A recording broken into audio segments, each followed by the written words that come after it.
Hello, this is the next part of Sonic the Hedgehog, the real robot. This is a two-wheel balancing robot, and it also has load cells in its legs which measure the load on each leg and make the ball screws that control the legs react. So there are no springs in this system, but it's an active system that makes those legs act a bit like suspension, with heavy dampening of course. So last time we took the robot out and we did some testing. We dressed it up as Sonic the Hedgehog, but I'm actually going to take the head off now. Although we had quite a few crashes, which was quite good the head was there because it saved the electronics from getting crushed. And it ran okay. We ran it over some ramps, tried to hit some gold rings, ran it between some trees just like in the actual computer game, although there were a few problems with it which I've set out to resolve in this episode today. One of the main issues was that the wheels just aren't fast enough to actually maintain the angle I can push it to on the stick, and that means that it face plants quite often if you drive too fast, which is why it's quite fortunate we had that foam head attached to it to protect the electronics. So I've actually found that I'd constrained one of my PID controllers to a much slower speed for a 24 volt system for the code actually that came out of the LG robot that ran on 24 volts. This robot is 48 volts, so I've opened that up now, and now it's much more punchy and it's much faster. I've also done a dirty hack that accelerates the stick, essentially that variable when you push it fast, and that makes it much more punchy and much easier to control, and I'm much more confident driving this now, especially in enclosed spaces without it running away with itself. The next thing was making it handle rough terrain. So as I mentioned, we had those load cells in the legs that make them act a bit like suspension springs with heavy dampening, but actually it still tips over if it goes over a ramp, although it recovers okay eventually because those load cells aren't quite reactive enough. So what I've done now is built back in the inertial measurement unit so that actually it picks up the leg which goes over the ramp and tries to keep the body level. So that works quite well. There are a few issues with that though, which is that when it runs off the ramp, it causes really bad oscillations, and that is of course because it's got that leg off the ground, and as it tips the other way, it wants to pick the other leg off the ground, and then we get into a crazy oscillation, and that's quite heavily filtered, so it's dampened already. And if I did it anymore, if I dampen that data down anymore and smooth the edges off, then it doesn't work at all, and it's not really reactive enough to even see what happens when it goes over the ramp. As I've said a few times, we do have those load cells, and we've got that data being transmitted over CAN bus to the master controller, and that allows the legs to react a bit like springs. So what I found is, in fact, if I merge all of that data together, I can get a much better reaction. So now we can pick up the leg that's actually going over the ramp, and that will adapt to any rough terrain, but then when we run off the ramp, the load cell data will actually dampen down the motion and stop the mad oscillations. So now that reacts much better. And I should point out the ramp I'm using in this testing here is almost twice as high as the ramp I used in parts 2 and 3 of this series, and it handles that lower ramp with no problems whatsoever. It's still not amazingly reactive though, and you can still see that if I go over the ramp at speed, it does still tip over in the opposite direction from the ramp. But if I go and turn up the gain or the responsiveness anymore of that inertial measurement unit data, then the oscillations come back and everything goes bad. So that's probably the best I can get for now. I've also added some new switches to the remote, so now I can turn on and off lean to steer and the various features, the inertial measurement unit stability, and also the load cell data, so we can drive with and without them to test comparing which is better, and tune them individually and turn them all on and off so we can merge the data or not merge the data. The other thing I've done is printed these handle looking things on the side, and those are there just so that we can stop the electronics getting smashed if it does fall over now that we've lost Sonic's head. And I'm going to treat this as a generic research robot now without all of Sonic's head and arms on. I might put some arms back on in the future, but more useful ones. So for now it's going to become more of a generic robot, and we're going to use that for some research and development. Now it works quite reliably, like doing range finding with a laser scanner, positioning, perhaps some path planning, and some of that other development stuff that we really like to see in robotics. So I'm pretty happy with how the robot works right now. I'm making this entire project open source, so you can get all the CAD and the code for the remote and the robot on GitHub, and the link is in the description to this video. This video isn't sponsored, but if you want to help support the channel, I have Patreon and YouTube channel membership. There's also some affiliate links in the description, so if you sign up using one of those things, then I'll get some money, but it won't cost you any more. And of course I have my merchandise store where you can get my t-shirts, bags, socks, and various other things.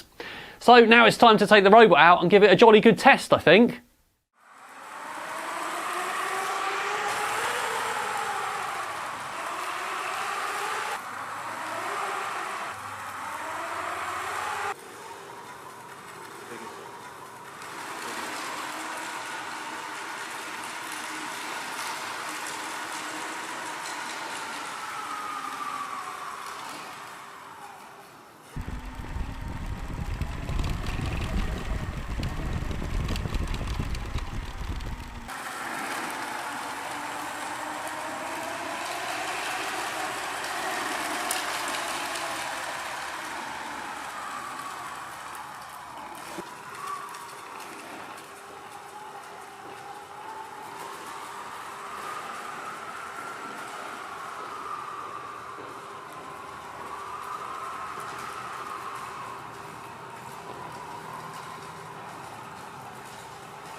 First of all, thanks to Cool Components, who let me use their warehouse for testing, and that's where I shot all that footage. This video isn't sponsored by them, but I did buy lots of the components for this project from Cool Components, including the load cell amp boards, the Teensys, and various other bits and pieces.